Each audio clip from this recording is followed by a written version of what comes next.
Ya, Jokowi anjing, polisi anjing, Jokowi anjing ya. Aku takut sama polisi anjing. Aku takut sama polisi anjing. Aku takut sama polisi anjing ya.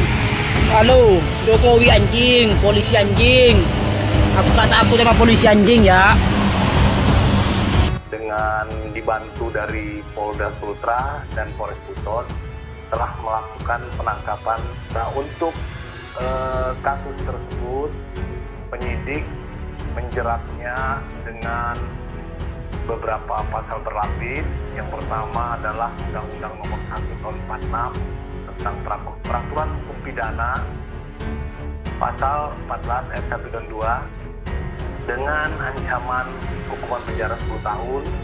Kemudian Undang-Undang Nomor 19 Tahun 2016 tentang perubahan atas Undang-Undang 11 Tahun 2008 tentang informasi dan transaksi elektronik dijerat dengan pasal 28 ayat 2 dengan ancaman 6 tahun dan dilapis lagi dengan kejahatan terhadap penguasa umum yang tercantum dalam Undang-Undang Nomor 1 Tahun 46 tentang KUHP. Viral, pria sebut Jokowi anjing. Aku gak takut sama polisi. Sebuah video yang memperlihatkan seorang pria mencaci maki Presiden Jokowi dengan sebutan nama binatang anjing viral di media sosial. Video pria menghina Jokowi dengan sebutan anjing tersebut viral usai diunggah pengguna Twitter Andri Cemong 2 seperti dilihat pada Selasa 13 Juli 2021. Dalam narasi unggahannya, netizen itu melaporkan pria yang belum diketahui identitasnya itu ke media sosial Divisi Humas Polri. Masih ada aja orang-orang model begini. Apakah ini akan terus didiamkan? @Divhumas Polri.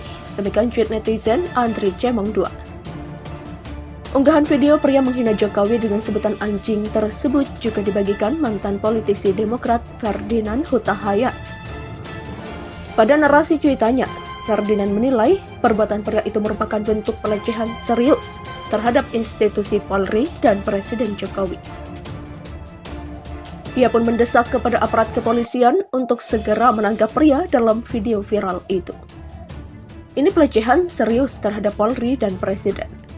Pak Polisi, saya mohon tegakkan martabat Polri dan kehormatan Presiden.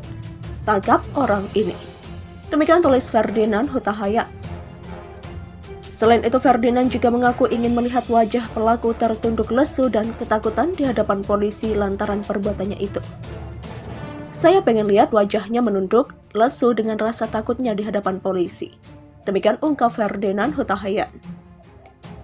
Dilihat dari video tersebut, tampak pria itu mencaci maki Presiden Jokowi dan polisi dengan sebutan nama binatang anjing. Jokowi anjing, polisi anjing.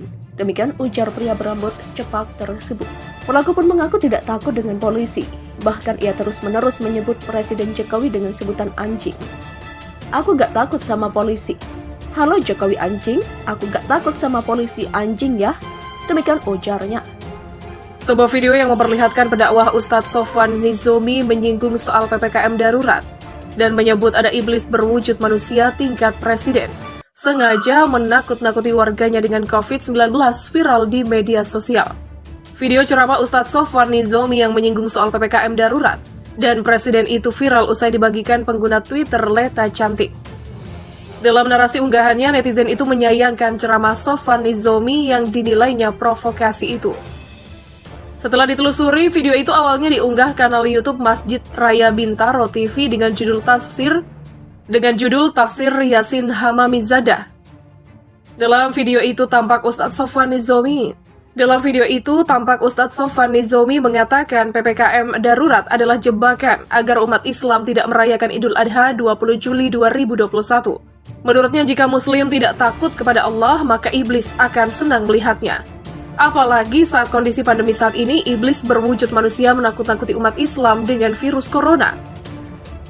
Adapun iblis berwujud manusia itu menurut Sofwan berada di tingkat presiden sampai rukun tetangga. Ada iblis manusia yang menakut-nakuti sampai tingkat RT pun menakuti warganya. Dari tingkat paling tinggi, presidennya, menterinya, gubernurnya, wali kotanya, bupatinya, camatnya, lurahnya, RW, sampai RT-nya juga bikin warning. Begitulah ungkapnya. Sofwan Nizomi juga mengajak jamaah agar tak takut dengan COVID-19 dan PPKM darurat, namun harus lebih takut dengan Allah Subhanahu wa Ta'ala. Ustadz Sofwan Nizomi menilai PPKM darurat merupakan cara pemerintah Presiden Jokowi menghalang-halangi pelaksanaan Idul Adha 2021.